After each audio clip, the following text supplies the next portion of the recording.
Hello, everyone. Welcome to today's workshop. Thank you for being here, and we hope you enjoy the session. So first of all, just want to introduce us. So my name is Joyce. I am a financial advisor from Saturn Advice.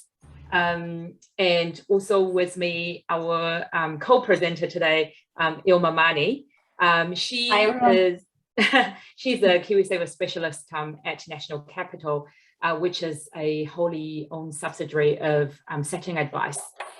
So I'm just going to get rid of this. So first of all, we actually would like to thank Auckland Women's Centre for inviting us to run the workshop on this topic, as it is our passion to make good money practice more accessible and help people progress financially. We would also like to thank everybody who's here. You sacrificed the most precious thing in your life, which is time, to be here. We want to share our knowledge today. We hope you will leave this workshop feeling empowered and with 2 or 3 implementable actions that you can take home today. Now, before we go into the actual exciting stuff, I just want to go over some housekeeping. This class is being recorded. So feel free to keep your camera off, and the on-demand recording and presentation will be distributed in the coming days. The structure today is that the workshop will run for 1 hour and 30 minutes. How do I get rid of this thing here? I'll just remove my cursor. Sorry. The workshop will run for 1 hour and 30 minutes. So the first hour, we will go through the actual presentation. That's Ilma and myself sharing some information and tips. And we will leave half an hour for question and answer. However, we do want to keep it as interactive as possible. So do make good use of the chat function amongst yourself. We will be asking some questions throughout the workshop as well. And if you are not shy, pop your answer there. During the Q&A session, speak up if you want to. Otherwise, you can pop your question in the chat box. We will try to get through as many questions as possible. We do ask you that while the presentation is in progress, please keep your speaker on mute so there could be a minimum disruption. Last but not the least, before you go out there and make any drastic changes to your life after the presentation, we just want to get our disclaimer out there. Everything that we share today are our own personal opinion. These are general information only. These are not personalized financial advice. So we do encourage you to speak to trusted financial advisors who takes into account your specific personal circumstances. Now, let's get into it. So today's topic, Ilma, I think there is one more person in the waiting room. Thank you. Yeah, for those of you who just joined the session, welcome. So why do we want to talk about this topic? Hopefully everybody had a giggle looking at the thing. Jokes aside, I think in New Zealand, as Kiwis, we don't tend to talk about money a lot. As a result of that, we don't really share good practices or bad practices. It's almost like a taboo topic. So on a personal level, why I want to talk about this topic, I want to tell you, I'll start off by telling you a little bit about myself. I actually came to New Zealand as an international student 20 years ago. I didn't come from a rich family. So it was a lot of part-time work to pay my way through uni. After graduation, I took a plunge into the financial service industry. I've been through quite a few different fields, including foreign exchange, home lending, business loans. And I think my experience of working in the bank and in the financial service industry laid foundation for my understanding of how financial system works. Because I understand how and how leverage works, how home loan works, that enabled me to purchase my first property, which is actually an apartment at age 29, by withdrawing my Kiwisaver. And then after I purchased my first property, I became quite interested in investment and compound return. And that's when I become a financial advisor. Now I've been working as a financial advisor, helping people progress financially for the last 6 years. I also started build up my own portfolio, which I make regular contribution into. And I feel really privileged because I work in the industry. And as a result of that, I have access to the knowledge, experience, and advice from people who's been there, done it, and succeeded, right? And the reality is we don't know what we don't know. So everybody needs a sounding board and needs somebody who is able to hold your hand and gently guide you. And I want to be that someone for you. That's why I do what I do. So what's today about, what we're going to cover? So it's really broken into, so the main formality, the presentation is broken into 2 parts. The first part, we are going to talk about the difference between saving and investing. We are going to give you some tips around how you can save money, how you can get smarter with money. We will talk about emergency fund, and I would also share 4 common misconceptions about investing. That's money mistakes that stopping people from investing, stop people from start investing. And the second part of the presentation, we would share with you some investment options. So that's where we would talk about Kiwisaver, how to make the most of your Kiwisaver. What are the investment options outside of Kiwisaver? We also want to leave you with some implementable action that you can take today. All right. So why do people invest, right? You know, when everybody wants more money, everybody wants better return. But it's really important to stay connected with the why. So what are you growing the money for? You know, if you have an answer, type that in the chat box, if you like. So the definition of, and if you are a bit shy, write that down on a piece of paper and just keep it to yourself. So I mean, investing, you've got the definition of investing up on the screen. I'm not going to repeat that. But essentially, investing is about sacrificing today's enjoyment for future's enjoyment.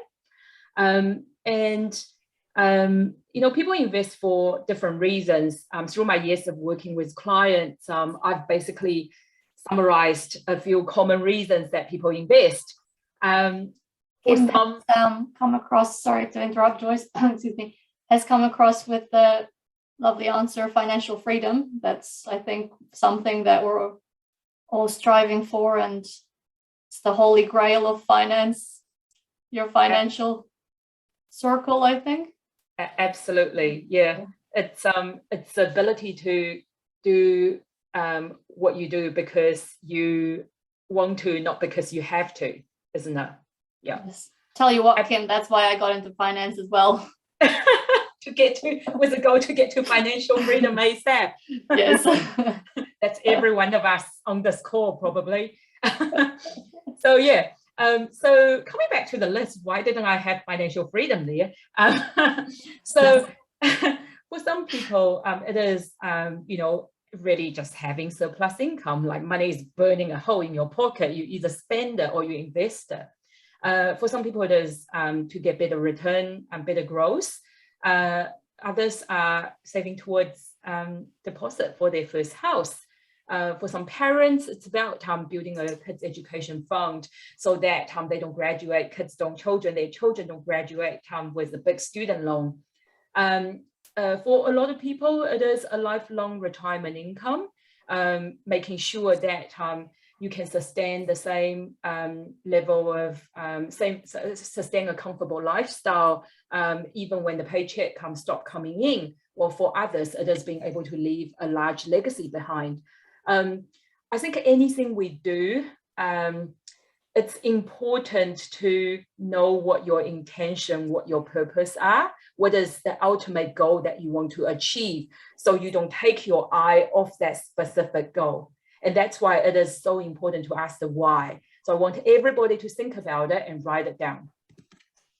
Now, so saving, we all talk about saving, and what is the difference between saving and investing? So if I just draw your attention to, let's see if I can use a highlighter here. A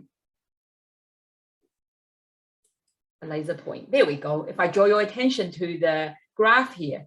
So here I've got term deposit rates. And on the left-hand side, I've got term deposit rate. On the right-hand side, I've got CPI, New Zealand inflation.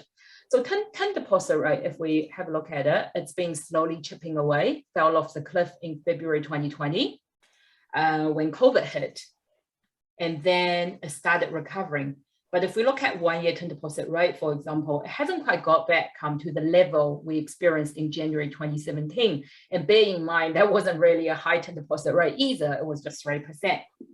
Now, if we look at inflation, we can see that the inflation at the moment is sitting at close to 7%, which is really, really high. Now, one thing I want to point out is if you keep your money in cash, that is term deposit or saving account, let's say you put it in one-year term deposit, you're earning 2%, and that is before tax, right? So you're earning 2%. On the other hand, what you pay out of pocket is increasing by 7% per annum. So what do you get is actually a negative 5% return. So in real terms, your money is actually going backwards. So what's inflation? Let me give you a relevant example, right? So in 2019, you walk into the supermarket, you got your grocery shopping list with you, and you fill up that shopping trolley, and it probably costs you $100. For the same shopping trolley of goods, today you walk into the supermarket, that might cost you $130, and that $30 is inflation. That's rise of cost of living. Now, in my opinion, the best way to kill high price is high price. This kind of inflation is not going to last forever. However, historically, when you keep your money in term deposit, in cash saving account, historically, after tax return, it's barely keeping up with inflation. So it's a 30-year process of your purchasing power being eaten away, being taken away from you, right? What 50,000 can buy you today, in 10 years' time, probably can only buy you what's worth 25,000 today. So that's something that I want you to pay attention to. Now, I'm not saying that you should invest every cent you earn. Term deposit and saving has its place. It's vital for liquidity, and it's good for emergency fund, which we will touch on a bit later. But just remember, cash is not keeping up with rising cost of living. So now we want to talk about investing, but to start investing, you really need to start saving first.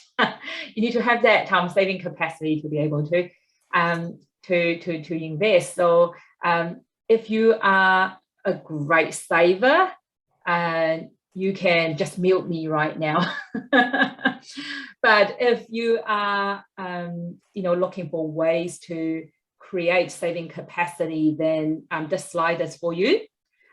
So to start off, I have a question for everybody on the workshop. So I want you to think about your relationship with money. What is your relationship with money? Do you think you are good with money, bad with money? Do you believe that you can manage money well? You can pop that answer in the chat box if you like, or just quietly reflect on it. And the reason I ask that question is because when you believe in something, the universe will serve it to you on a plate. And if you believe if your belief, your projection is that you are very bad with money, your behavior, or you're going to look for evidence in your life to validate that projection, validate that narrative, right? So we've got a range of answers here, Joyce. Some average, some people know how to manage it well, but are apprehensive about how to go about it, which I think the next few slides will give you a bit more options on what to do with it, Kim. Yep. If you're feeling apprehensive or average, hopefully we can help you here. All right. So there is no magic formula. I'm sorry. I wish, it's like that magic diet pill. Somebody tell you, take it today, you will see result immediately. No, there is no magic formula. So it comes down to three things: know where you spend less than you earn, and pay off high interest consumer debt first. We'll go through them one by one. So know where you spend. It's really working out what's coming in and what's going out, right? So how do you do that? What you can do is collate some documents first. So 3 months bank statement, 3 months pay slips, that basically tells you what comes in. 3 months credit card statements, or receipts for things you pay in cash that you can't find on your statements. So I want you to categorize all your spending transactions. It can be broken down to 2 large categories: things you have to spend your money on, fixed costs such as your rent, your grocery bills, your utility bills, and things you would love to spend your money on, also known as discretionary spending. So that could be eating out with friends, or clothing, whatever. And I love eating out too. I don't blame you on that one. Coming from a former chefing background, eating out is my favorite. Well, thank you, Ilma, for sharing that. So if you need any help with categorizing, a really good tool is Sorted budgeting tool. So I've actually included the links there, and go back to what I said, the presentation will be circulated amongst all participants, so you can actually click into it to access it. Sorted is a free service funded by New Zealand government. And on the budgeting tool, it kind of gives you the different category that you can use. So you total all categories, you divide them by 3 to get the monthly average. And then if you want to get the annual figure, you just time it by 12, right? And make sure you include things that you actually pay in cash. So once you get that number, I want you to reflect on, is there anything that surprised you? For example, I went through a budgeting cash flow management exercise with my client. They were blown away by how much they spend on food, and they're doing multiple trips to supermarket and local corner dairy shop each week, while it probably would have served them well if they just write up their shopping list. So you have to identify where the problem is in order to solve it, and this exercise help you with that. And then you can look at are there 1 or 2 categories that you can easily save on, such as you see automatic payment, recurring subscriptions that you might not be using anymore. You can either reduce or remove it. And I want you to focus on things that you can easily save on, you feel like you can compromise. Don't go for the non-negotiables, because you want to focus your effort on the path of least resistance. So once you have a bit of clarity, what you spend on, what you earn, I want you to set a realistic goal, how much you can actually save on a monthly or fortnightly basis. And you want to give yourself a bit of breathing room, because, excuse my language, shit happens, and there will be stuff that you really feel like doing, or you need to or money that you need to dip into. So you want to leave a bit of buffer. Don't exhaust all your surplus. And a really good way of managing that is don't save what's left after spending, but spend what's left after saving. set up automatic payment or direct debit, so the money disappears before you can even touch them. If you really struggle, like, you know, the person that said feeling quite apprehensive about budgeting, there are actually non-profit organizations. Oh, actually, what I want to say is give it a go first yourself. Like always give a bit of effort yourself. But if it really doesn't work, there are heaps of non-profit organizations providing free budgeting service. I encourage you to use them. Last but not the least, I want you to focus on paying off high interest consumer debt first. One example will be credit card. So again, if you are not shy, I want to share with us on the chat box. Do you pay off your credit card in full each month? Paying off the entire balance.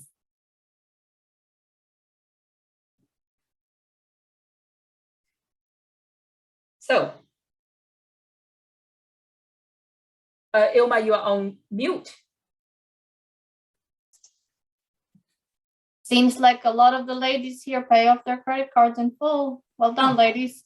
Yeah, fantastic. And some don't even have credit cards. Neither do I, to be honest. Yeah, great. So why prioritizing paying off high interest consumer debt? Here's an example. Most of you pay off your credit card in full. So I'm just gonna skim through it. So this is if you make minimum repayment of 3% and credit card normally carry interest rate of 20% per annum. Even if you just have a balance of 3,000, to pay it off in entirety on minimum payment will take 17 years and 9 months. And your actual interest payment is 3,500. It's actually much higher. It's higher than the original balance. That's why you should pay it off. And I just want to touch on the concept of good debt and bad debt. So bad debt is car loan or other consumer credit. As consumer debt, you basically carry a higher interest and use that to purchase a depreciation asset. Like car, for example, the moment the rubber hits the road, the value depreciates, but your loan amount maintains the same. While on the other hand, good debt, give you a couple of examples. In New Zealand, student loan, because it's interest free and you are investing in yourself. Another example is home loan. Yes, you know, the interest rate is going up and the interest payment can be quite demanding at the moment, but again, it is an appreciating asset, property value over a long period of time increase. So moving on from that, emergency fund. So why do I want to talk about emergency fund? Because put it simply, emergency fund helps you make better decisions. Now, what is emergency fund? It's basically money for a rainy day. So it's money that's set aside, putting a liquid account that you can dip into on as required on emergency basis. And once you draw from it, make sure you do put money back to replenish it. It should always maintain at a certain level. It allows people to make better decisions. Let me give you a real example. A person that I know that I talked to, she had little family support, no one to lean on. And after graduation, she was looking for a job. There were a few options available. And she said to me, having an emergency fund is the difference between go for a job because she desperately need the income and going for a job that she loves and will benefit her over the longer term. Because she had the emergency fund, she had the time to wait out and she got her dream job and she's very happy. Emergency fund also makes you a better investor. It gives you that peace of mind that you have something to fall back on. So you're not going to panic the moment the market drops 5 to 10%. How much is enough for emergency fund? It depends. As a rule of thumb, it should be no less than 3 to 6 months of your living expenditure. So again, why we want you to work out your budget. That's the building blocks of everything. If you know you're spending 3,000 per month, then you know 3 months, your emergency fund should be anywhere between 9,000 to 12,000 and 12,000. And everybody's comfort level is different. So it's up to you. And one other thing you should consider is what other obligations you've got. So say, for example, if you've got a very large home loan, then you probably want to have a larger emergency fund. Now, there are quite a few, before we go and start talking about the exciting investment stuff, there are some common misconception people have about investing, and that kind of serve as a roadblock to stop people from taking that leap of faith, taking their first baby step. And I want to address them because my job is to remove the roadblock. So there are lots of reasons out there. Again, I've really just, based on my years of experience, picked 4 that's really quite common.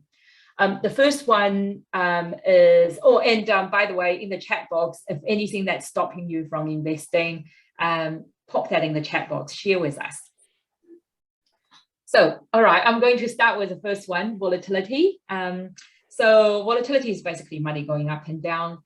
Sorry, not money, your investment going up and down. And a lot of people think volatility equals to losing money permanently on your investment. It's not true. And what evidence have I got? Let me show you. So this graph shows how different events have impacted the financial market over the past 100 years. You can see the trend is upwards, and this line is basically S&P 500 index, which is the top 500 company in US. And the reason we use this is because this is the index that we've got the most data on. Now, even though they're up here, we can see, even though, every day there seems to be something to worry about, and even though there are periods of financial uncertainty with significant drops, the overall trend is increasing. Let me give you some examples. If we look at sorry, just before you go on, Amber was saying that her barrier to investing is not knowing where to start. So the rest of the slides, I think, will give you a bit of an understanding of what your options are, Amber. Yep, yeah, definitely. In the second half, we will talk about different options, and hopefully that's going to point you to the right direction, a gentle hand holding. So, all right. So where was I? COVID, yes. When COVID hit, the financial market stock index actually dropped roughly around 20%, and then it quickly recovered. And at that time, it really feels like catastrophic doomsday kind of event for us. But when you look at that on the stock market, it's really just a blip. It's amazing how resilient the stock market is and how quickly we just overlook the challenge and just move on. And quite a significant one here will be 2007-2008 global financial crisis, when there is something fundamentally wrong with the financial system. Again, at that time, it was a big deal. And the share market actually went down over a period of time, I think roughly around 40 to 50%. But again, if you've got a long investment time frame of 30 years, 20, 30 years, which I believe is most of our participants here, you can see even a major event like that is really just a blip. So the market has always recovered from global events and come back stronger. It's important to focus on the long game instead of a short-term dip. And, we've actually seen a lot of people cashing up during COVID. And then what happened, or switching to a lower risk strategy, more conservative strategy, what you are doing there is actually converting a temporary loss permanent. Now, the second misnomer is that people feel like they need to pick a best time to invest. It's impossible to decide to know when is the best time to invest. We don't have a crystal ball, and everything is cyclical. Just like our life, I'm pretty sure we all go through days that we feel top of the world, and we go through days that we feel like all the odds are stacked against us. And human emotion, greed and fear amplify that cycle. And if I use housing market as an example, during COVID, after COVID actually, the market was predominantly driven by FOMO, fear of missing out, and people were paying ridiculous price for property that's totally not worth it. And it's quite crazy over the last 5-6 months, how the market just turned, and it's now completely driven by FOOP, which is fear of overpaying. And, first-time home buyers are just withdrawing from the market and worrying about if the price is going to drop again. In my opinion, it always goes back to know your goals and take a long-term view. So we don't know what's going to happen to the housing market or the investment market on a day-to-day, month-to-month basis. But, if your goal is to purchase an owner-occupied property, then I think the consideration should be around interest rate. Can I afford mortgage repayment? Have I done enough to stress test myself? And comparing option, like if you are renting versus if you are buying, what's the pros and cons of everything, rather than how the property market is going to perform over the next 6 to 1 year. Because if you're going to be in that property for many, many years, how does it matter whether it dropped 5 or 10% the next year? The third thing is people feel like they need to have a lot of money to make good return. That is not true. It used to be investing is just for privileged people with large amount of money, but there are a lot of platforms which we are going to touch on later, allow you to start small. And I think it's important to start small. Don't have that all or nothing mentality. And the fourth one is people feel like once they make an investment, they are locked in for life. It's that fear of commitment stop people from taking action. Again, that is not true. Think about property for a moment. Some people feel like they need to buy their dream property. A property that ticks all the boxes are going to be very expensive. And especially in Auckland, to save up that 20% deposit, going to be extremely difficult. Take myself, for example, I bought an apartment to start with. And then over the years, I've got into a position that I'm able to sell and trade up. So any investment you make, whether it is a managed fund or a property, don't feel like it is for life. But before you make that decision, think about what's going to be your exit position. How are you going to sell it and what the next move is going to be? Think about it before you make that leap of faith. All right. So far we've looked at the difference between saving and investing. I've laid the groundwork for you to become a good investor by creating saving capacity, setting aside an emergency fund. We've also cleared some roadblocks. Now it's time to move to the second part of the workshop, exploring investment options. A really great start point is Kiwisaver, because everybody here would have Kiwisaver. This is where I hand over to our Kiwisaver specialist, Ilma. Over to you. Hello, everyone. Thank you, Joyce. I appreciate you inviting me to participate in this workshop with you. And thank you, everyone, for being here tonight. I really appreciate you joining us to maybe learn something. I myself got into finance because, like I said before, I saw that as my way to financial freedom, as the quick way to financial freedom. And let me just share my slide from my end as well. Is this all good? Can everyone see? Cool. And on top of that, I also really wanted to take care of my parents, give them a good retirement strategy. I got into Kiwisaver because it is such an important part of your financial strategy and your retirement used to supplement NZ Super if we're lucky enough to get NZ Super by the time we retire.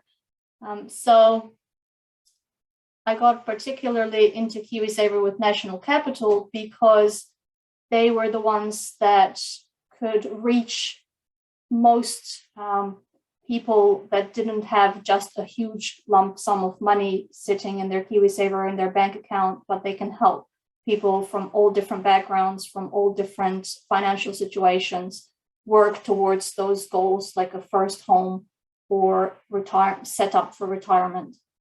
And so what are the benefits? Why would you be interested in Kiwisaver? What I want to cover is, well, I want to answer these questions for the next few slides. And moving into the benefits of Kiwisaver, there's quite a few actually.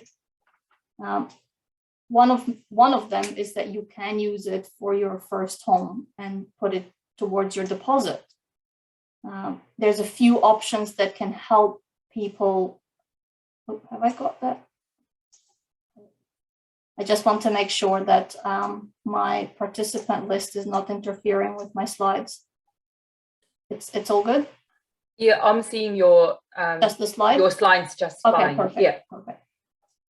So the reason that Kiwisaver is such a good option for first home buyers is because not only can you withdraw it to put it towards your deposit, but there's a couple of other options that I will cover in the next slide that can add on to that deposit or lighten the load of the deposit itself.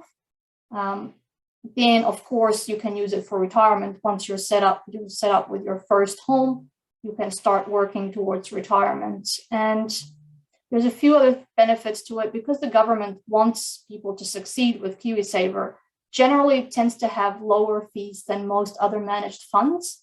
On top of that, the government will give you tax credits for every dollar up to a maximum of $1,042. So you put $1,042 of your own money into it, and the government will give you 521 of their own. So already you're getting 50% return on your original investment. On top of that, it is employers are obligated by law to match your minimum of 3% into it. So if you're employed by an employer, you will get employer contributions as well. If you're self-employed, then I urge you to please put at least a minimum of $20 a week. That's all it needs to be to reach that threshold to get the maximum government contributions. Now, I mentioned before that as a first home buyer, you have a few other options on top of withdrawing the lump sum of your Kiwisaver to put towards your deposit. When I say lump sum, you do need to leave $1,000 in there to cover, to be able to actually make some more interest on it and cover the fees that fund managers might charge and things like that. So apart from that, the money that you withdraw, you can also apply for these two particular situations, like a first home loan and a first home grant. Now, a first home loan, it means that if you, for whatever reason, you can't reach that 20% deposit because house prices, let's be honest, are getting crazy. So getting that 20% deposit on $1 million house, like in Auckland, for example, where I live, or even an $800,000, it's close to 200 grand that you need to put together to put in the bank.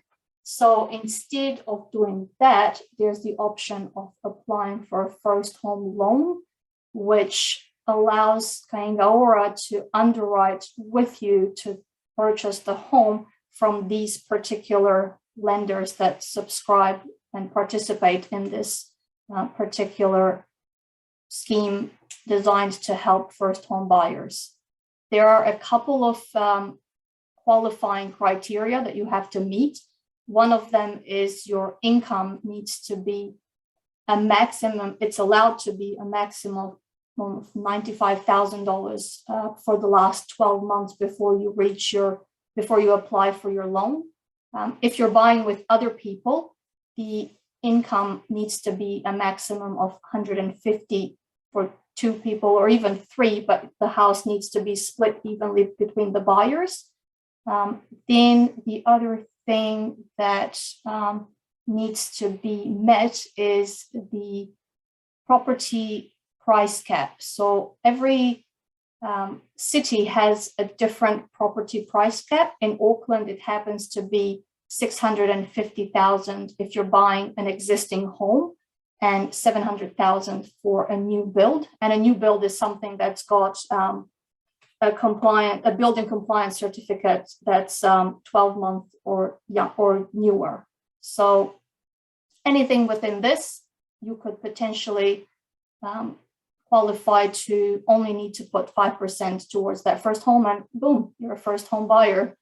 The other option that they have, and this doesn't need to be one or the other, you can apply for both as well as withdrawing your Kiwisaver money, is the first home grant. Now, I'm not sure if all of you know, but in order to withdraw Kiwisaver for your first home, you need to be in it for a minimum of 3 years. It doesn't have to be consecutive years. So if you've been in Kiwisaver for 5 years and you've taken a couple of years off as a savings holiday kind of situation, then that doesn't matter. You can still apply for Kiwisaver to withdraw it and put it towards your deposit. So because you've been in there for 3 years, if you're buying an existing home, you can apply for an extra $1,000 for each year that you've been a member of Kiwisaver, contributing member of Kiwisaver, up to a maximum of $5,000, so 5 years. If you're buying a new build, that's $2,000 per year, so a maximum of $10,000.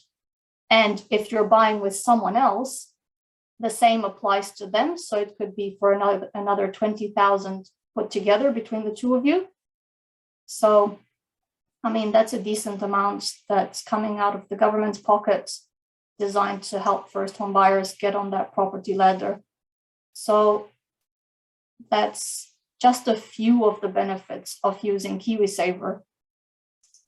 There are other instances when you can withdraw it. It doesn't have to be just a first home. Obviously, the main other one being retirement. And then if you're planning on leaving New Zealand for good and you want to live in Australia or Europe, Asia, anywhere else, anywhere that you're going out of New Zealand, you can withdraw your Kiwisaver, take it with you. The other two options are, hopefully you don't need to use these, but if you have some kind of financial hardship or some kind of health problem that you know you're not going to reach 65, then again, Kiwisaver was designed to be withdrawn to add to your quality of life. So, but the main things being first home and retirement, because that's the ones that we want to live a long and happy life with. The reason that people should be reviewing their Kiwisaver is, well, when you're checking, it's good practice to check your pantry every week to make sure you've got all the ingredients in there to make meals for the week. So you do that and then you go grocery shopping. The same principle applies to Kiwisaver. You want to make sure that you've got the right strategy. You want to make sure that you've got the right provider. You want to make sure that you've got the right fund suited to help you reach your goal. And you want to make sure that you're on track for that goal. So it's just, let's say, for example, if you are 30 years old and you're in a conservative fund, but you could easily be comfortable with the ups and downs that are attached to a growth fund, and you've got, 30, 35 years until retirement, or even if you're 50 and you've still got 15 years until you withdraw your Kiwisaver, that's plenty of time for you to be in a growth fund, but you're in a conservative fund. The difference in dollar amounts being in a conservative fund versus a growth fund, just purely with minimum contributions, it comes to $80,000. That's a lot of money that you're leaving on the table by not taking action. So this comes my favorite part. This is where I get to help people. This is why I chose to work with National Capital and Kiwisaver in particular. And it's because it allows me to work with someone one-on-one, give them a recommendation, and at the very least, even if they don't follow through, they know what they need to do. And at some point, there will come a time when they will want to consider their investment time frame, the time that they've got on their side that is a benefit to them, and help them work towards that financial goal, be that first home or retirement. Because sometimes these things we know that they're important, but they're in the back of the mind because it's not urgent. And we know that we've got 30 years before we retire, or, we think that maybe that first home is out of my reach. So I don't even try, but it's not true. At the very least, give it a try. You don't know what you don't know, like Joyce said at the beginning. So it's important to assess, build a financial plan, stick to it, and I'd be honored to help you with that. That is it for me. Awesome. Thank you very much for listening, and I will pass it on to Joyce. Thank you, Ilma. That's lots of practical stuff there, and especially the bit that talks about first-time home buying. I hope this is of great help to some of our participants here. Hey, I know we say we're going to leave questions till the end. I just saw a question from Kim. It states you can be in Kiwisaver after 65, but your tax credit from government will stop at 65. Do you want to elaborate on that, Ilma? Yes, so it's true that the government tax credits will stop at 65, and it is true that you can continue to be in Kiwisaver after 65, because to be honest, when I talk with my clients, I plan for them to be able to draw down on their Kiwisaver for at least another 30 years after. You know, hopefully we all, like I said before, I want them to live a long and happy life and a quality of life as well. So being in Kiwisaver, because it is a type of managed fund and it tends to have lower fees, it's quite beneficial to just leave it in there and just design the right strategy to continue to have it working for you by giving you the most amount of money, while at the same time not encountering any drops in your Kiwisaver balance as you're about to withdraw, so that you don't lose any money, finding that sweet spot between the returns and the ability to withdraw from it at that point. I hope that answers your question. Right, thank you, Ilma.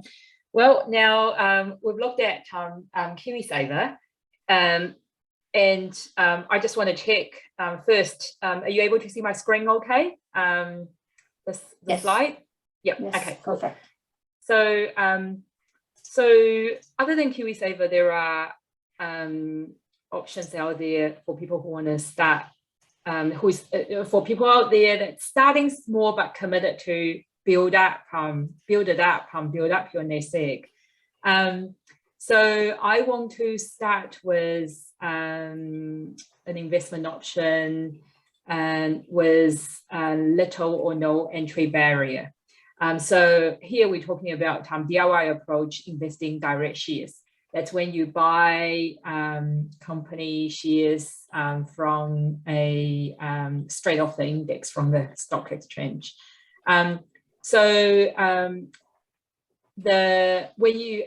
are a couple of popular platforms out there, Share These and Hatch, and some of you are probably already a member.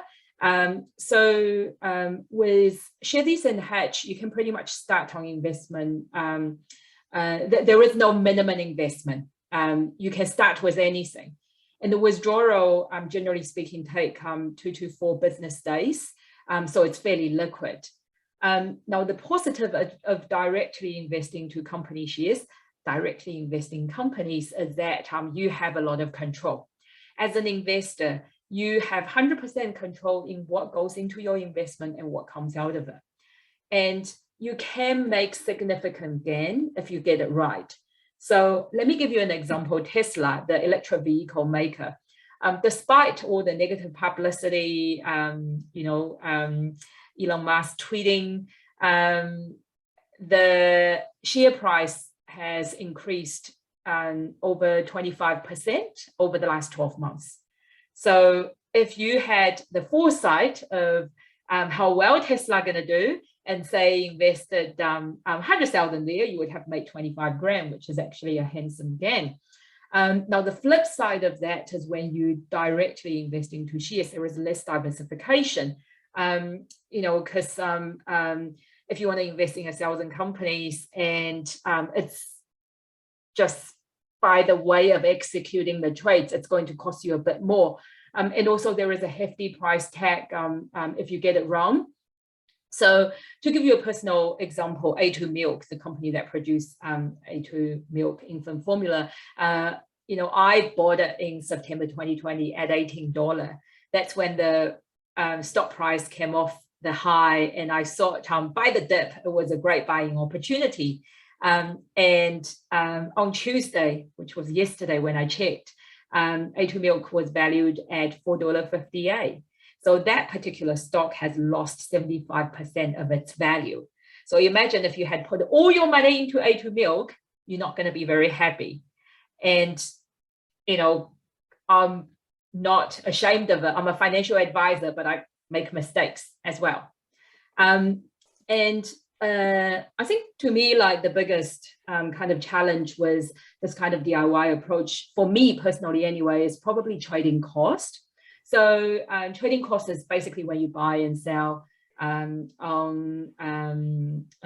stock exchange through platforms or brokers. There is a fee. So they both, Hatch and Sharedees both charge brokerage on trading, and they also charge anywhere between 0.4 to 0.5% on foreign exchange if you are buying a company dominated, domiciled in like quoted in US dollar or euro or any currency other than New Zealand, basically.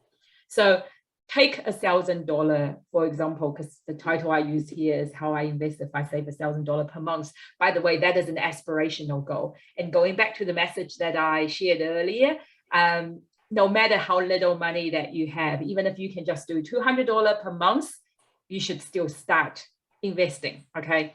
So I'm using $1,000 as an example. So if you invest $1,000 into Sharedees, the total cost will be around $9 and it'll be around $8 if you do it through Hatch.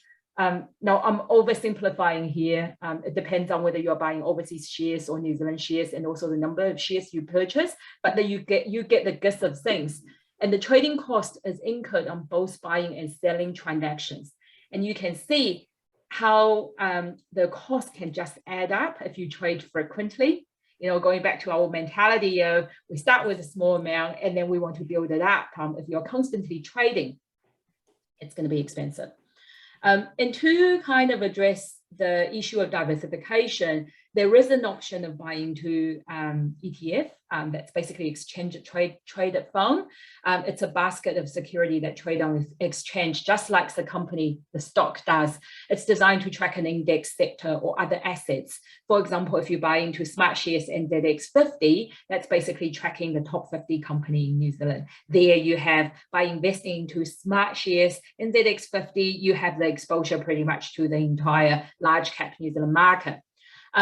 So through ETF, you do achieve more diversification, but the challenge is, you know, the question is, how do you then determine which region to have more exposure to and by how much, right? Do you invest more into New Zealand share market, or you buy ASX 200 Australian share market, or do you invest into more of US market? How do you make these decisions? And also, which sector do you want to have more weighting towards? So all in all, I think the DIY approach is suitable for people who enjoys it, who doesn't mind sitting in front of a computer or spend a lot of time sitting in front of a computer, reading company news, reading the financials, checking the balance sheet, calculating ratios, doing their own analysis, and keep track of each shares in their portfolio, how they are doing, and being able to make decision on exit strategy. Remember what I said earlier about anything you buy, you always need to know when you're going to exit, when you're going to get rid of it. So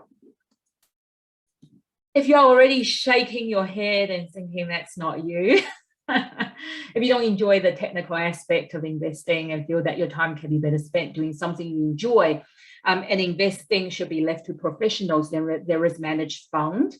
So managed fund, a lot of them, I mean, most of the time they are quite diversified. It's multi-asset class, diversified into different regions, and different sectors and different asset classes. Occasionally you do come across, you do come across ones that specialize in one sector, for example, real estate, commercial properties, that kind of stuff. So managed fund is normally quite accessible. So if you buy directly from the fund manager, Milford Asset Management, or Fisher Fund, to name a few, it generally requires a minimum initial deposit of $1,000. Alternatively, you can join most managed funds through platform with a much lesser amount. One platform, to give an example, one platform will be Invest Now. The minimum investment amount, I believe, is $250. They have a lot of funds available on their platform. You can just Google Invest Now and check. For additional deposit, I think for each additional deposit, you're looking at a minimum parcel of $50, which I think is manageable. Withdrawal generally takes 5 to 7 working days. Now, a huge positive of managed fund, as I mentioned earlier, is diversification. And it's fairly cost effective if you make regular contributions. Typically, generally speaking, most of the managed funds don't have entry or exit fee. So each fund manager, for each managed fund, there is a document called Product Disclosure Statement. The short form is PDS. On the Product Disclosure Statement, it tells you everything you need to know about the fund, the cost associated with that. How do you make withdrawals? Make sure you check that information. The negative is, well, the flip side of that is every managed fund will charge its investor fee. Now, how much they charge depends and has quite a wide range. Each fund would have a different style, may have a different style. Some aim to track the market, which is also known as passive index tracking. Some aim to outperform the market, known as active funds. Active funds tend to be more expensive than passive because they have to pay for the research team. Some funds are more diversified than others, going back to what I said earlier. So, you kind of need to do your own research, and it's also about value for money. As an investor, you want to look at what you get after fee and all expenses, right? It's about that after tax and fee return. And also, you probably want to look at what support, you want to ask what support do you get on your investment journey, especially if you are a new investor, like what collaterals, what market updates, what kind of service that you have access to. Yeah, it's basically buyers be aware. You need to do your research. And if you are unsure, you can talk to a trusted financial advisor. Alternatively, go on to sorted.org.nz. Again, I mentioned earlier, it is a free service funded by the government. When you go onto the website, there is an option called Smart Investor. Under the managed fund option, you can pick the type of strategy that you are interested in. And Smart Investor would look at most of the managed fund available on the market in New Zealand market and ranks them based on their after-tax performance, after-tax and fee performance, ranks them based on their fee, and ranks them based on the customer satisfaction. It's a great tool for you to research what kind of managed fund that you want to invest into. Last but not the least, if you've got spare money, you can also make voluntary contribution into your Kiwisaver. And the positive is it's actually quite a cost-effective way. Going back to the point Ilma made earlier, government want to encourage people to use Kiwisaver. So the Kiwisaver fund cost is most of the time lower than other managed fund, non-Kiwisaver managed fund. And also it's a great saving discipline. If you're terrible with money, then it's great to increase your, to make voluntary contribution into your Kiwisaver, such as changing your contribution rate from 3% to 8%. And that way money is invested even before you see it. And the negative is that less diversification amongst investment managers. What I mean by that is, let's say you're going to invest now, you can pick 10 managers and have 10 different funds.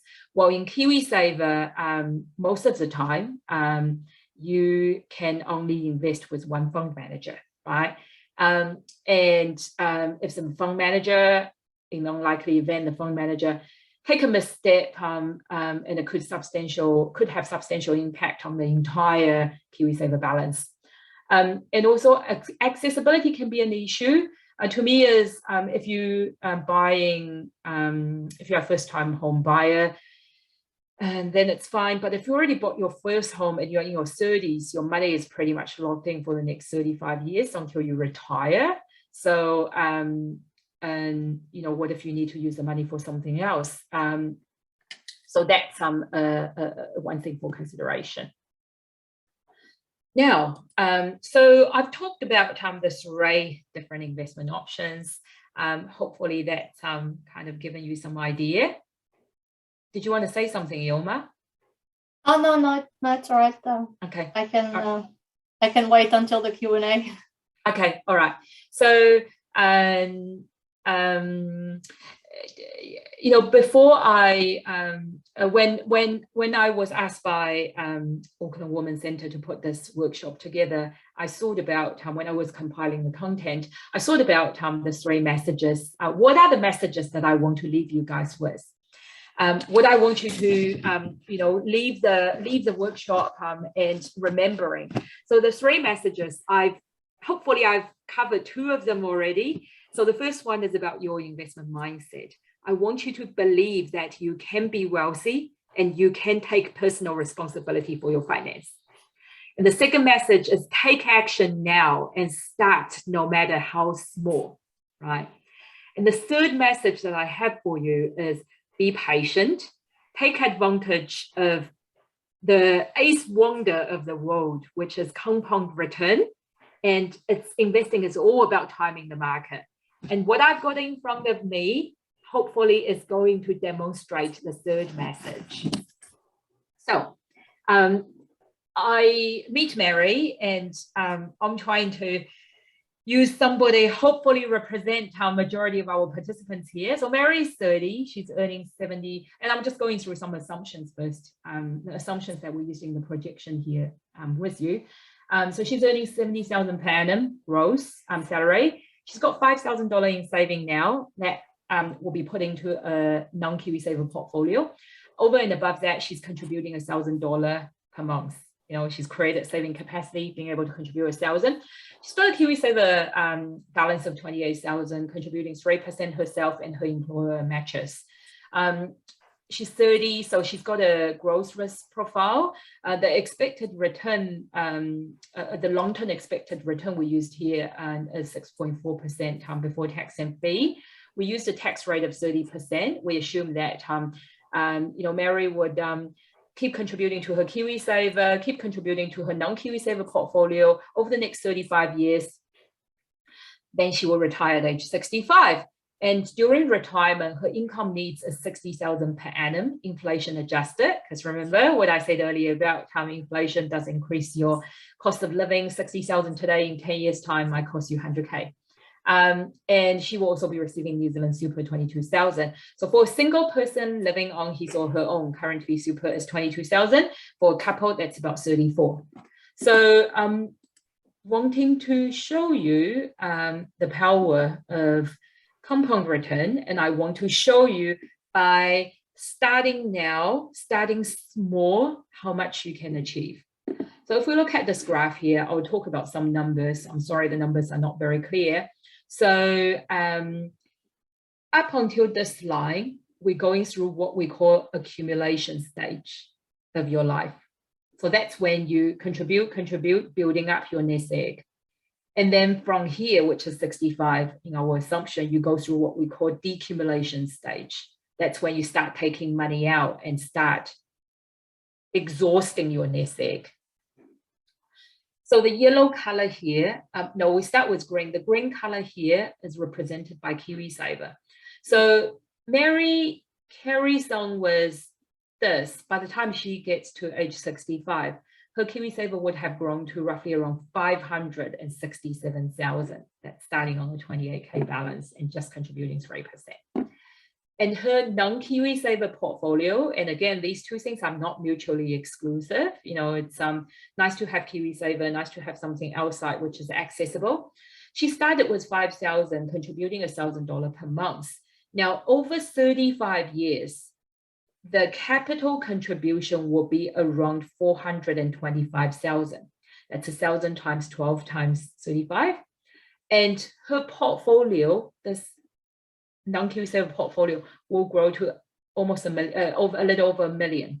So 425 is your capital contribution. The remaining 575,000 is the market doing the heavy lifting. And that is compound return, right? Compounding return.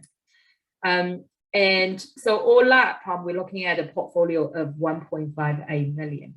And that's all starting with 28K, 5,000 in regular contribution, right?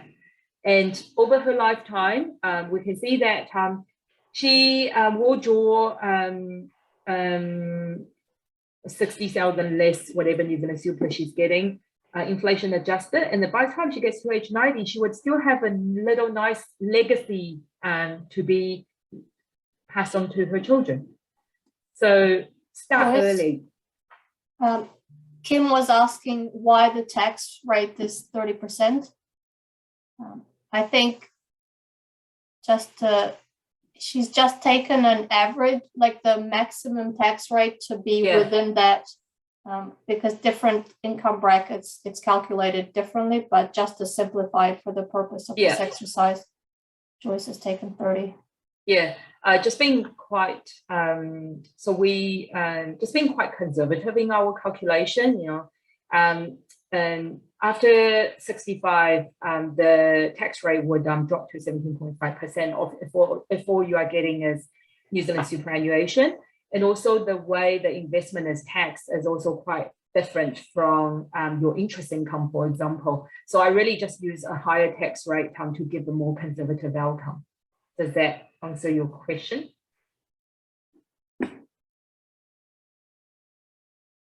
Yes, she says yes, thank you. Awesome. So before we go into Q&A, there is something that I want you guys to do, and it's very, very important, right? So in the next, what are we doing for time? 2 minutes. In the next 2 minutes, I want you to grab a piece of paper or grab your phone. You know, earlier I asked you about what are you growing your money for? I want you to write down your financial goal. Write it down. Okay, anything that's written down tend to hold. If you can come up with a medium and long-term goal, great. If you can't think that further ahead, next 20, 30 years, write down your financial goal for the next 3 to 5 years. I'm actually going to give you 30 seconds just to do that.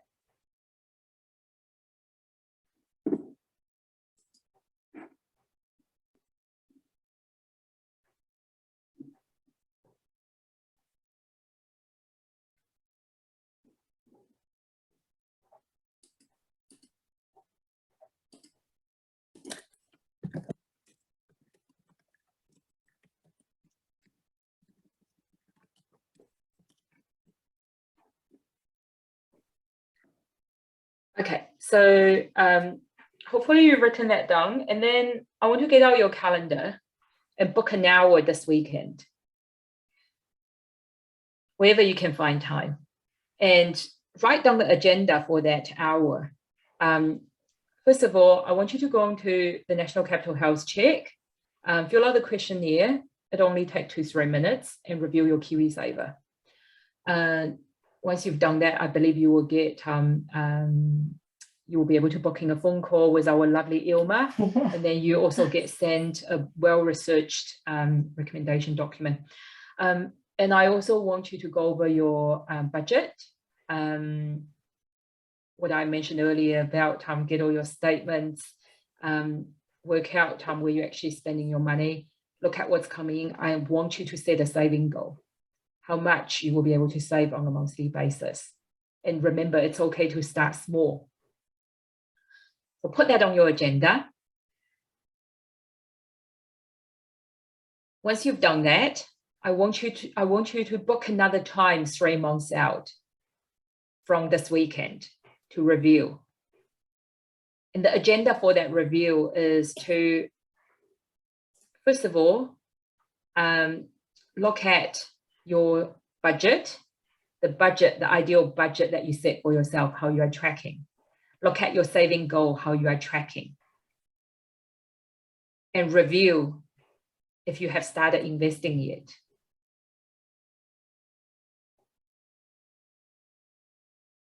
I'm going to do the same. I know I work in the industry, but it's just good practice.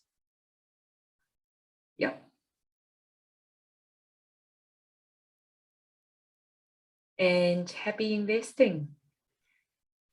Well, if everybody has put that in your calendar, we will open for Q&A. I will stop sharing, and if you're not shy, unmute yourself and speak up. Otherwise, type your question in the chat box. And I think there are already a few questions there. I've got a few questions, and I'll get to yours as well, Francis. I just saw yours now. I'll just start with Hannah's question. She asked what our thoughts are on credit cards. Oh, okay. So we start with credit cards. Ilma, you can drive this. I'm terrible with reading, so just tell me what the questions are. So I'll share my thoughts on credit card first. If you are not making repayment in full each month, cancel your credit card. If you are very good with money, it's a great way to manage your cash flow, because you do get up to 55 days interest free. So if you can repay within that time frame, and some credit card comes with reward system. Like, for example, I think I've got a ASB. I'm not advertising for ASB here, by the way. I have their platinum card. I believe every $100 I spend, I earn $1. So, and that True Rewards point can be used in like Mitre 10 or Farmers. So if you can take advantage of a good reward system, that's great. But the only thing you need to be watch out for is, I catch myself doing that. Sometimes I think, oh, if I just spend a bit more, I'll be able to get a few more rewards points, which is dangerous. It's a slippery slope. So yeah, sorry, to sum it up, if you are terrible with money, and if you're always looking for opportunity to spend money, don't have a credit card. It's also a good way to improve your credit score, because it shows that if you're paying it off regularly, that is, because it shows that you can repay loans well. So if you're applying for a first home, they could potentially look at that. If you don't have one, you know, that's fine. That's perfectly fine. Like I said before, I don't have one, and it's because when I was a student, I really took advantage of them to the point where I had a huge student credit card debt. So I thought, you know what, that's not for me. And now that I've become better at managing my money and I enjoy doing my finances, I just found I don't really need it anymore, you know? Yeah.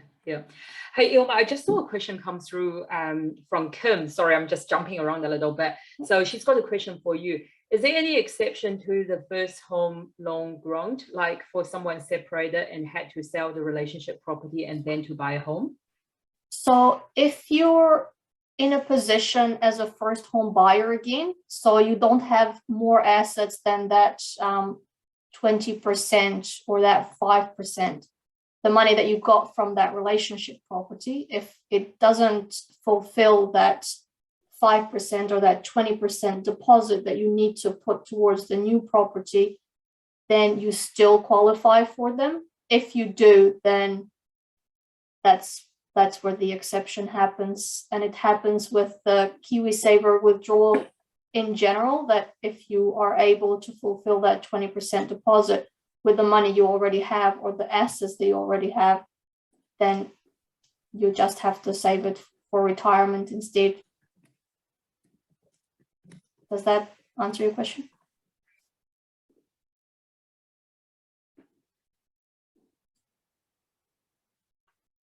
Right. So the other question that we had was from Rochelle. Is an emergency fund better than income insurance? Should I take this one? It's a tough one, that one. Yeah. So we are not insurance advisors. But I'd love to share my personal opinion. I don't think it replace income insurance, because you think about it this way, right? Like if you are unable to work due to sickness or injury is covered by ACC. I can't remember whether they cover 70% or 80% of your income. But if you're unable to work due to sickness, debilitating sickness, ACC doesn't cover. That's where income protection kicks in, right? So if you're out of work, let's say your annual spending is 60,000 If you're out of work for 1 year, you need 60,000. If you're out of work for 2 years, that's 120. You can see how it quickly builds up. So how long it's going to take you to, if you're just setting up an emergency fund with, I think that, well, yeah, maybe you can build up a couple of years of, you can build up an emergency fund that's equivalent to a couple of years income. Based on 60,000, that's 120. But same can be argued, this 120,000 is sitting in the saving account earning no interest or earning very little interest and eroded by inflation. So to a certain extent, you are almost better off if you're really concerned about not being able to work. You are better off paying a monthly premium on income protection while your money can be better used, better invested elsewhere. So I hope that answers your question.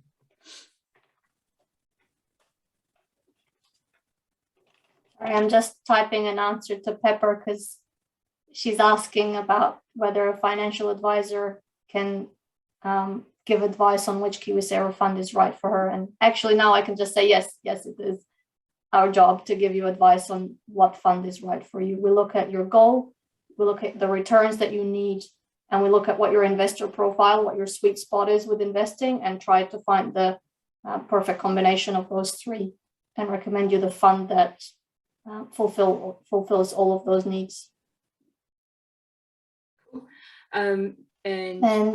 So there was another question from, I believe it was Kim. Using that A2 milk as an example, do you, when it comes to the shares that you buy, do you hold them, buy them, or sell them, buy more or sell them? And if A2 milk? Them, yeah. A2 milk specifically? Well, I guess I think it's more of a in general kind of question.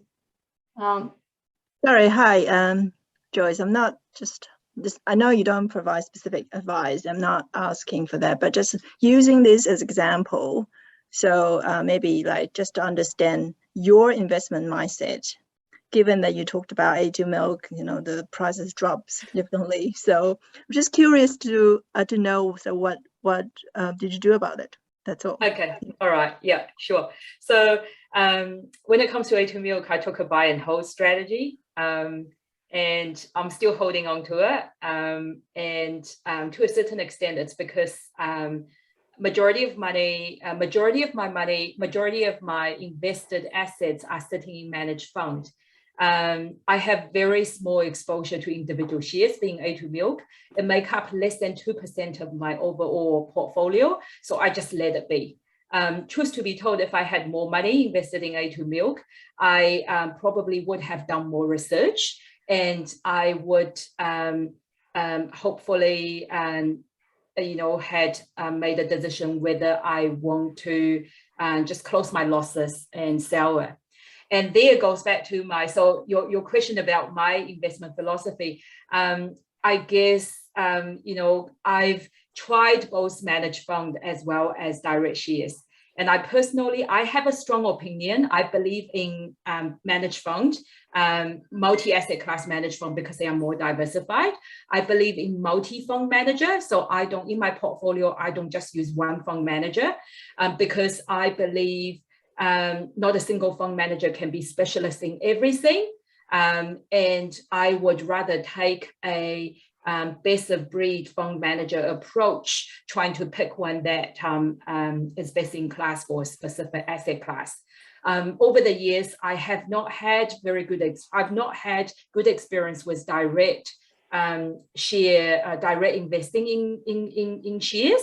It's more because of my lack of time, and I just didn't have time to. Going back to what I said earlier about researching companies, I did not have time to research each individual company and make decisions around when I should go in and out of the market. Thank you, Joyce. The next question is from Frances. She says, are there any investing options other than Sharesies and Hatch that are less risky if you can only put aside $10 or $20 a week. She says, I'm still a beneficiary, and this all seems a bit incredibly unrealistic on a low income. If you don't mind, I'd like to take a crack at it. Please. And I'll pass it on to you. Francis, I think a good option for you, if you don't mind the money being locked in with $10 or $20 a week, is still Kiwisaver, because with that contribution, $20 a week gives you that maximum amount of 1,043, where the government will put in 521. But even with $10, up to that amount, whatever it is, anywhere between 0 and that, they will match 50 cents on the dollar to that amount. And then you're still making returns on that, and something less risky. Now, the risk of you actually losing your money in a growth fund or a conservative fund is not that different, because the funds that we recommend in research, they're really well diversified and invested in hundreds of companies around the world. So for you to lose your money, a majority of these companies, or all of them, would have to be bankrupt at the same time. And for that to happen, something terrible would have to happen to the whole world. And if that's the case, Kiwisaver or investing is the least of our worries. We'd be in a bunker eating tins of canned food at that point. So Kiwisaver is a good option. Otherwise, what I would say is put that money aside for yourself in your savings, that $10, $20.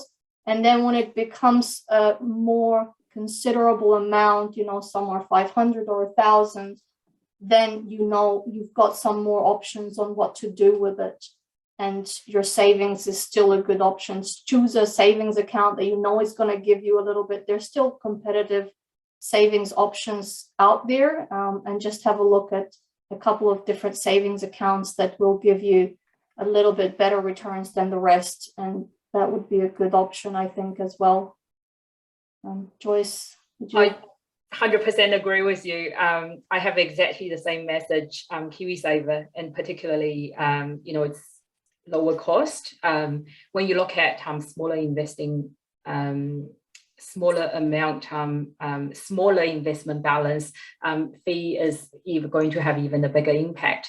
And as far as I know, I think Invest Now is probably the platform that's offering the minimum amount of starting balance, which is $250.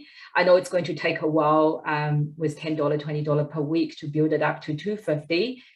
But hey, set yourself a goal. Once you get to that $250, you can get started with Invest Now platform. Absolutely. Here is a question for you that says, Kim asks, what services do your clients, like say participants of tonight, come to you for these days? So what service? Financial, I have quite a bit of client come to me for financial planning service. Sometimes I help with cash flow management, going back to what I said earlier about budgeting and reviewing how they can optimize their cash flow. People might come to me with specific questions, and some investors, some clients might be considering, is their money better spent for paying down mortgage or putting that into a managed portfolio. I work with a lot of working professionals who's got surplus income. So I actually help them create a bit of saving discipline, starting a portfolio, putting regular contribution into it on a monthly basis, and trying to build it up to a sizable nest egg. And a lot of times it is to enable them to have financial freedom, or having freedom of options to maybe go on 2 years maternity leave instead of 6 months. So yeah, those are the type of service people come to me for.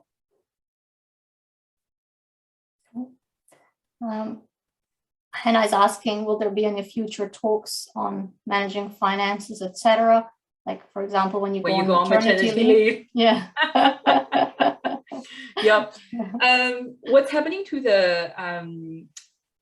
the Auckland Women's Centre feedback form? It's not working, because No. yeah, we were asked to The actually link was not working, but maybe we can send it out after we have a chat with Mary and send it out to the participants alongside the recording. Yeah, yeah. So And I think a couple of things, right, guys? So first of all, this particular event is put together by Auckland Women's Centre, and they like to collate feedback. So we will get them to send out a feedback link to you guys. Any future course that you are interested in, put that in the feedback form, and we are, if we are needed, we are quite happy to come back and run another course.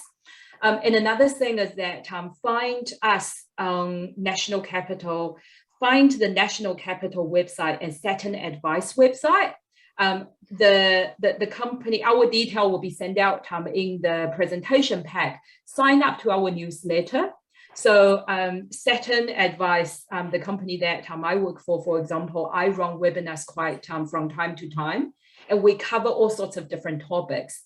So if you sign up for the newsletter, and whenever there is a webinar, we will let you know. And yeah, feel free to just dial into it. And I will answer your question in a second, Kim. I just wanted to address Maxine as well. She's asking if there are any books or courses that you would recommend for learning about basic financial knowledge or more. Oh, okay. Where shall I start? Now, before you start, I don't mean this to sound as a selling point or anything, but Joyce has been working really hard on putting together a package for this kind of thing and addressing people's frequently asked questions that she come across from clients that she works with. And once that's up and running, we'll be happy to let Mary know that it's out there. And if you guys find it valuable, which I think you will, it's worth checking out, to be honest. And then as Thank you for the other plug-in. material, no worries. Yeah. I've got a whole list of friends that I'm going to send it to as soon as it comes out, because they've all asked me about it. So I'm shamelessly plugging in because I really believe in it. Yeah, thank you. So to give you some ideas, Maxine. So I think Sorted is, again, coming back to sorted.org.nz. They've got tools and guides there. That will be quite a good starting point. And the stuff that's written there is quite easy to understand. One particular resource information that I always appreciate is from Ray Dalio. He is the founder of, was that Bridgewater? I'm not going to give out false information here, but he's got this website called Principle for Success. I think his website is www.principles.com. I'm going to include that in my slides so that you guys will receive it when Auckland Women's Centre distribute it. So on that website, there are heaps of videos and stuff talking about how investing work, how economic machine work. I mean, as a financial advisor, I find that information quite valuable. And let me put in another plug-in here. Again, subscribe to National Capital and Saturn's newsletter. We do have a lot of insightful content there. Thanks, Joyce. And Kim, to address your question, so the main benefit of putting your money in Kiwisaver without the tax credit is because you're still making returns on that money in your Kiwisaver. And no, conservative is not the only option, because with the amount of money that they've got, once they get close to 65 or past it, we look at this thing called a bucketing strategy, and we split the money between different funds so that they've always got money accessible for a period of time. Like, let's say they've got money in the bank enough for to last them a couple of years, while the rest is in Kiwisaver in a conservative bucket, doing its thing, that it's got a cycle of a couple of years and it goes through ups and downs. But at the end of those 2 years, you expect to receive returns. Then once that money in the bank is exhausted, we bring the money from conservative fund into the bank. And at the same time as the conservative fund has done its thing, there's also a balanced fund above that and a growth fund above that, because like I said, we want them to have money for the next 30 years. So all of it is working, but at different levels of return and exposed to different levels of ups and downs. And so every time that the least volatile bucket has run its course, we put that in the bank and we top it up with the next one up so that it trickles down while at the same time making as much returns as possible. Does that make sense? Does it answer your question? I kind of get it, but sounds a bit complicated. Sorry. Basically, we split it into different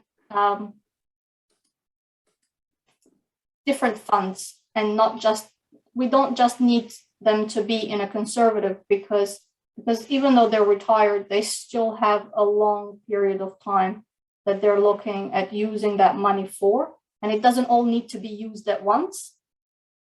So because it doesn't all need to be used at once, a portion of it can be put into something more aggressive, something that will grow larger, and the rest of it can be used more immediately.